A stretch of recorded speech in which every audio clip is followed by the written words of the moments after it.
Video number 7 या 8 हम लोग रिकॉर्ड कर रहे हैं अभी।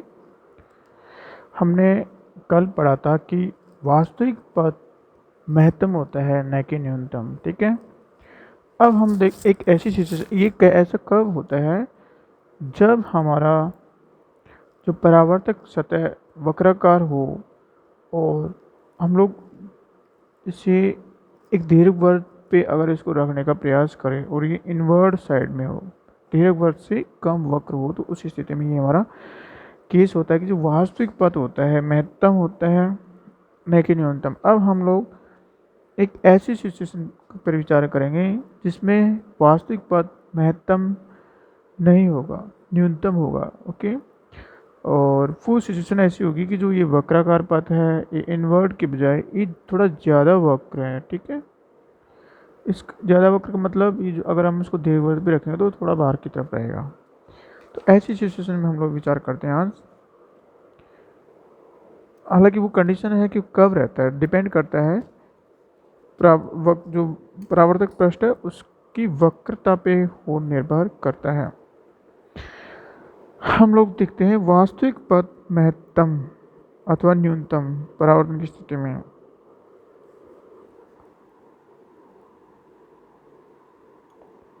वास्तविक पद न्यूनतम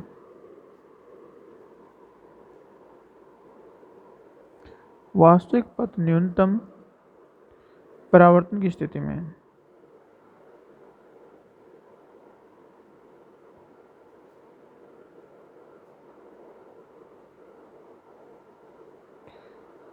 वास्तविक पद न्यूनतम परावर्तन की स्थिति में ये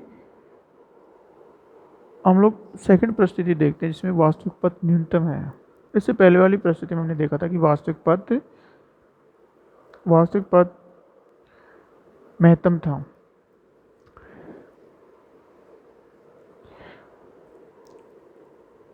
हम लोग यहाँ पे एक वक्राकार पृष्ठ लेते हैं MON। ठीक है, एक वक्राकार पृष्ठ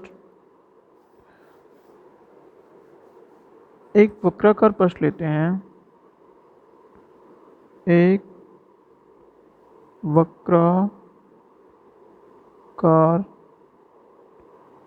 वक्राकार पृष्ठ MON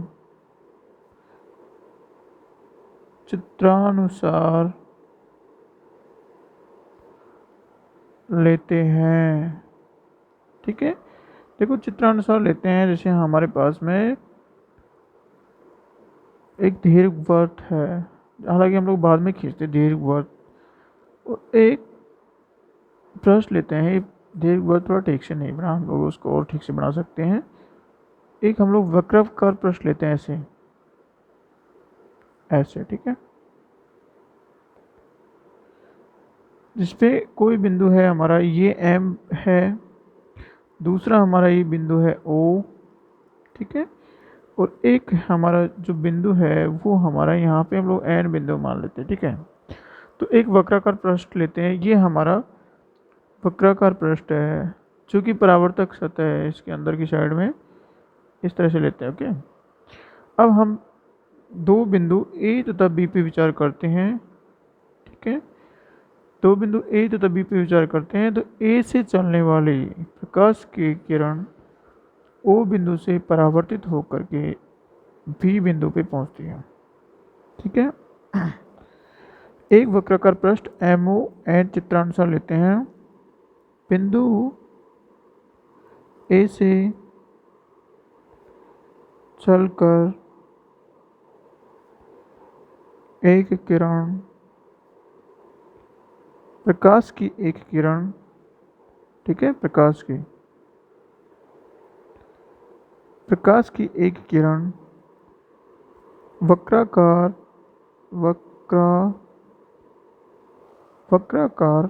पृष्ठ MON के बिंदु O पर आपतित होती है। आपतन के पश्चात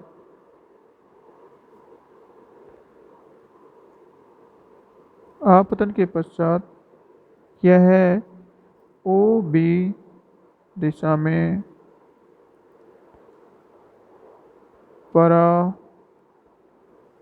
परावर्तित हो जाती है। ठीक है, तो हम लोग ये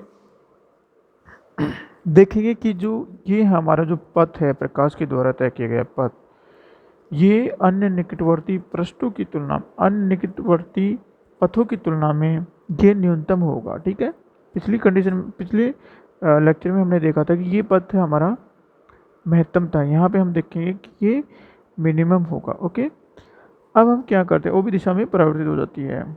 ओके, अब हम क्या करते हैं, बिंदु ए तथा बी को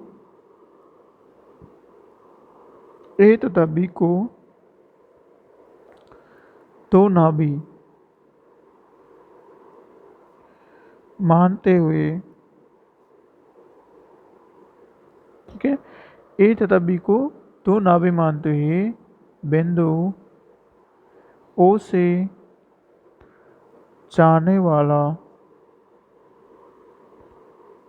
एक दीर्घ वृत्त की रचना करते हैं। बिंदु ए तथा बी को दो नाभि मानते हुए बिंदु ओ से जाने वाले एक दीर्घ वृत्त की रचना करते हैं। ठीक, रचना करते हैं। तो ये ए और बी को दो नाभि मानी और हम ओ से जाने वाले एक दीर्घ वृत्त की रचना की, तो ये हमारा दीर्घ वृत्त ये आएगा। हालांकि हमने पहले ही इसको ड्रॉ कर दिया था, लेकिन ये सिचुएशन यहाँ पे ऐसे आएगी। ओके, अब हम क्या करते हैं,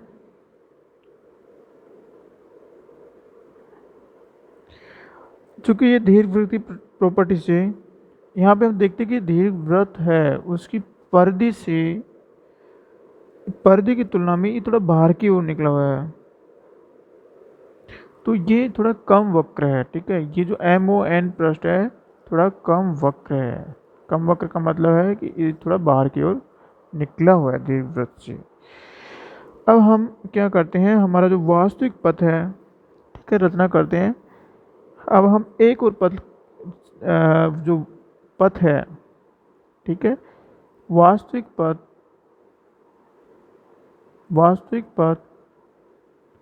AOB के निकटवर्ती पथ ANB पर विचार करते हैं। ठीक है, ANB पर विचार करते हैं। अब हमारा जो वास्तविक पथ था, किरण ए से चली थी, प्रकाश किरण ओ से परावर्तित होकर बी पर पहुंची या OB की दिशा में चलेगी।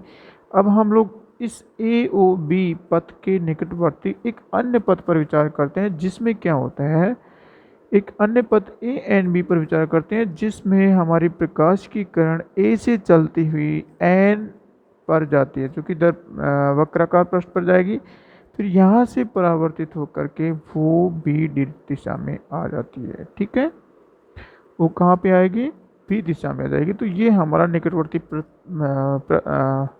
पथ हो गया ANB। अब हम एक क्या काम करते हैं, जहाँ पे हमारा दीर्घ वृत्त को ये पथ काटता है, ओके, इस बिंदु पे काटता है, उसको हम लोग क्या करते हैं, हम लोग O से मिला देते हैं, बिंदु B से मिला देते हैं इसको। ठीक है, और इसका नाम दे दिया हमने O' नाम दे दिया। इस बिंदु का नाम क्या है, इस बिंदु का नाम हम लोग O' रख देते हैं। यहाँ पे मैंने O' रख दिया। ठीक है, ये बिंदु O' है। ये ए से चल के एन पे जाने वाली किरण इस दीर्घ वृत्त को जिस बिंदु पे काटते हैं उस बिंदु को हम लोग O' रखा और O' को हम लोग बी से मिला देते हैं। ओके, अब हम लोग देखते हैं कि अगर प्रकाश की किरण AOB की तुलना में ANB पे जाए तो वास्तव में दोनों पथों के बीच में कितना अंतर होगा। ठीक है, अतः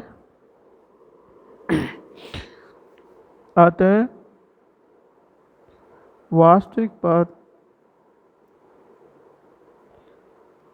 वास्तविक पथ ए ओ बी तथा इसके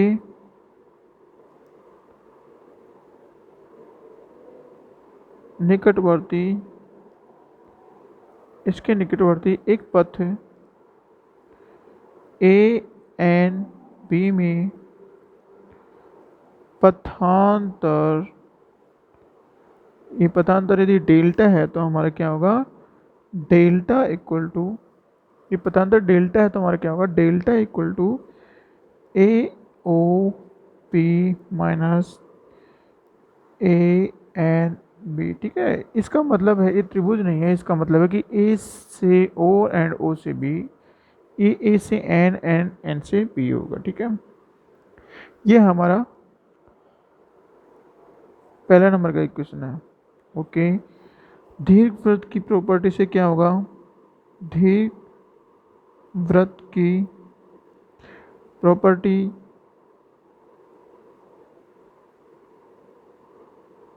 प्रॉपर्टी जो गुण होता है दीर्घवृत्त में कि उसकी नाभि से, दोनों नाभियों से किसी बिंदु की दूरी हमेशा अचल रहती है। ओके, तो वो क्या है कि A O plus O B equal to A O plus O B equal to A O prime plus O prime B equal to अचर। ठीक है, ये हमारा दीर्घवृत्त की प्रॉपर्टी है, ये हमारा दूसरा नंबर का इक्वेशन है। अब हम क्या करते हैं, जो इक्वेशन नंबर 1 है समीकरण 1 से, समीकरण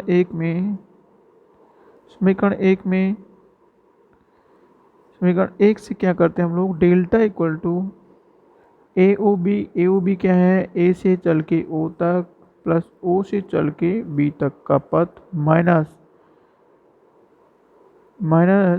ए एन बी क्या हमारा, ए से लेके एन तक और फिर एन से बी तक, ये पथ है हमारा। ठीक है, अब हम लोग इसमें क्या करते हैं, हम लोग यहाँ पे ए ओ प्लस ओ बी, चूँकि ए ओ प्लस ओ बी अचर है तो हम लोग A O plus O B को हम लोग A O prime plus O prime B से रिप्लेस करेंगे।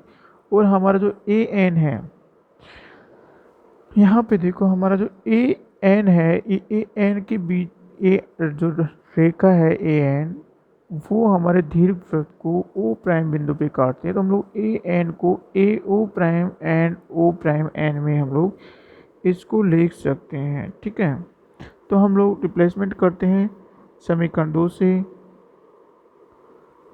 2 से delta equal to A O prime plus O prime B. ठीक है, माइनस ये जो हमारा ए एन है उसको हम लोग A O prime and O prime N में लिख देते हैं। ठीक है, A O prime plus O prime N, ठीक है, प्लस एन पी। तो यहाँ पे हमने कुछ भी नहीं किया, दीर्घवृत्त की प्रॉपर्टी से या दीर्घवृत्त के गुण से कि उसकी दो नाभियों से इसकी परिधि की किसी भी बिंदु की दूरी हमेशा अचर रहती है। दीर्घवृत्त की दो नाभियों से इसकी परिधि पे स्थित किसी भी बिंदु की दूरी अचर रहती है। तो हमारे पास में एक बिंदु O है, दूसरा O प्राइम है, तो यहाँ से A से O की दूरी और A से O प्राइम की दूरी अचर रहेगी। तो हम यहाँ पे क्या करते हैं, इसमें यहाँ पे समीकरण 1 में AOB है, पथ है A से O एंड O से B, उसमें हम लोग AO एंड OB की जगह इसको हम लोग AO prime O prime B को रिप्लेस कर देते हैं। उसके बाद में एक और हम लोग यहाँ पे रिप्लेसमेंट करते हैं AN का। अब AN क्या है, अगर आप ढंग से देखो, यहाँ से ठीक से देख पाओ तो AN क्या है, AN है, और AN में हमारा ये O प्राइम बिंदु दीर्घवृत्त और इस AN रेखा की कटान बिंदु है। ठीक है, तो हम लोग AN को हम लोग AO prime plus O prime N से रिप्लेस करेंगे। तो हमने वही किया है, हम AN को AO prime and O prime N से रिप्लेस कर दिया, बाकी हमारा N भी ऐसे का ऐसे है। ठीक है, अब हम लोग इसको सोल्व करते हैं तो हमारे पास क्या आता है, delta equal to AO prime plus O prime B minus A O prime minus A O prime minus O prime N minus N B. Okay, तो देखो हमारा ए ओ से हमारा ए ओ प्राइम से ए ओ प्राइम कैंसिल आउट हो जाता है, तो हमारे पास में जो बचता है, हमारे पास में बचता है O prime B minus A O prime B minus O prime N minus N B. ठीक है, O prime N minus N B. अब हम क्या करते हैं, हम लोग डेल्टा इक्वल टू, अगर नेगेटिव साइन हम कॉमन ले लें तो हमारे पास बचता है O prime N plus N B minus O prime B. Okay, क्या हमारे पास आता है। अब देखो हम हमारे पास इक्वेशन नंबर 3 आ गई, समीकरण 3 आ गया, इक्वेशन नंबर 3 आ गया। अब देखो हम लोग यहाँ पे क्या करते हैं, जो हमारा जो छोटा त्रिभुज है, कौन सा, ओ प्राइम एन और बी, इसको हम लोग बाहर निकाल लेते हैं, यहाँ पे यहीं लिख देते हैं। ठीक है, तो हमारे पास जैसे ये छोटा त्रिभुज आया ए, और ऐसे करके हमारे पास ये आ गया। ठीक है, ये हमारे पास बी बिंदु है, ये हमारे पास एन बिंदु है, ये हमारे पास ओ बिंदु है। ठीक है, अब हमारे पास त्रिभुज है। अब देखो त्रिभुज के नियम से क्या होता है कि त्रिभुज की कोई भी दो भुजाओं का योग तीसरी भुजा से अधिक होता है, चाहे समकोण त्रिभुज हो चाहे कोई सा भी त्रिभुज हो। ठीक है, तो हम लोग क्या करते हैं, चूँकि किसी भी त्रिभुज की कोई दो भुजाओं का योग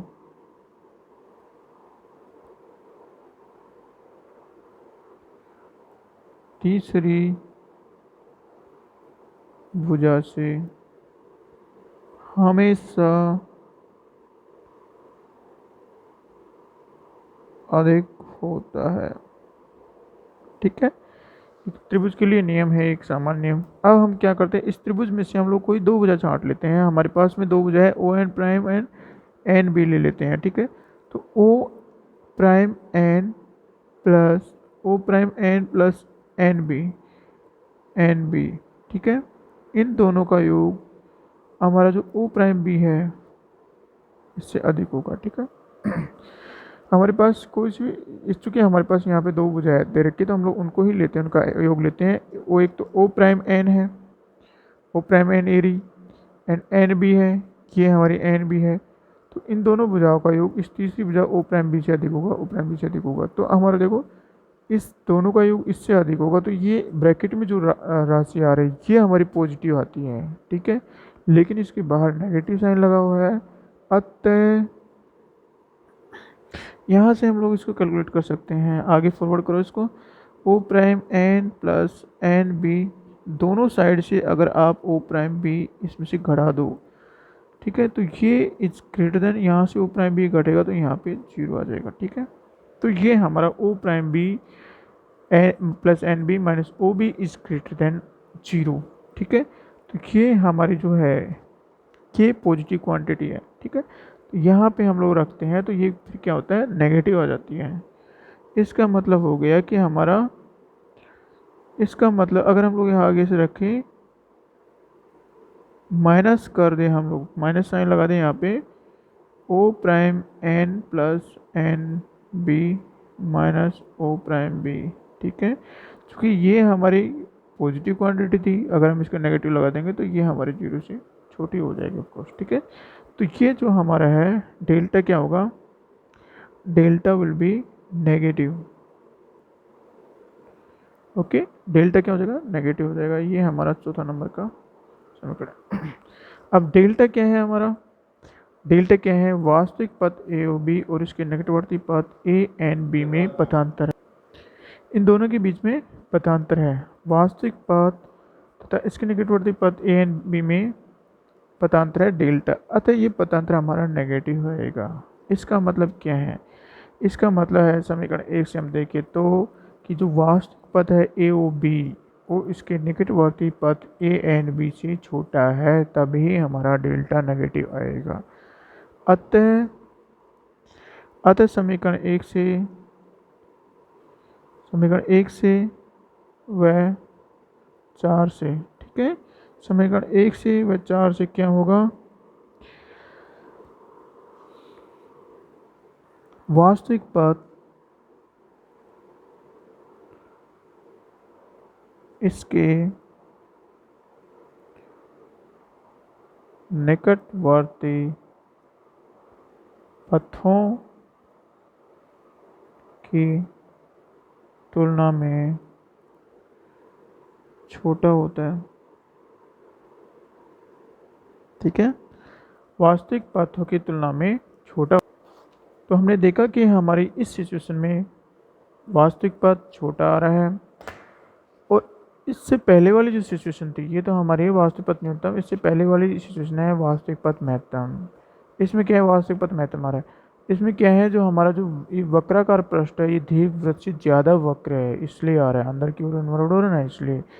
और इसमें क्या है, हमारा जो ये वक्राकार पृष्ठ है ये दीर्घवृत्त से, ये जो वक्राकार पृष्ठ है ये कि हमारा जो दीर्घवृत्त है, ये दीर्घवृत्त है इससे कम वक्र है, इसके बाहर की ओर है। अतः जो ये वक्राकार पृष्ठ ये निश्चित करता है, क्या वक्राकार पृष्ठ निश्चित करता है कि परावर्तन के द्वारा प्रकाश का पथ महत्तम है अथवा अधिकतम है, ठीक है। मैं लिख देता हूँ इसको एक लाइन में। अतः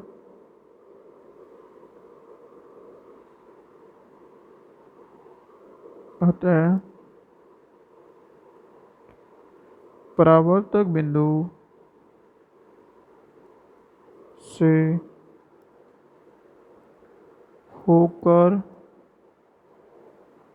जाने वाले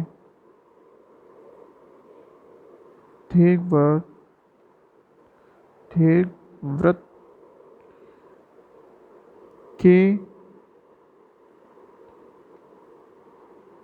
सापेक्ष परावर्तक पृष्ठ की वक्रता यह निश्चित करती है कि परावर्तन के द्वारा एक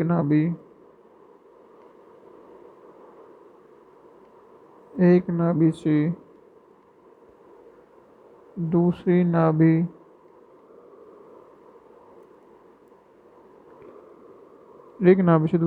तक प्रकाश का पथ महत्तम है अथवा न्यूनतम, ठीक है। तो हमने यहाँ देखा कि अगर हम लोग दीर्घवृत्त है उसकी एक नाभि से चलकर एक वक्रता पृष्ठ के किसी बिंदु से परावर्तित होकर के उसके दूसरी नाभि तक पहुंचने वाले प्रकाश की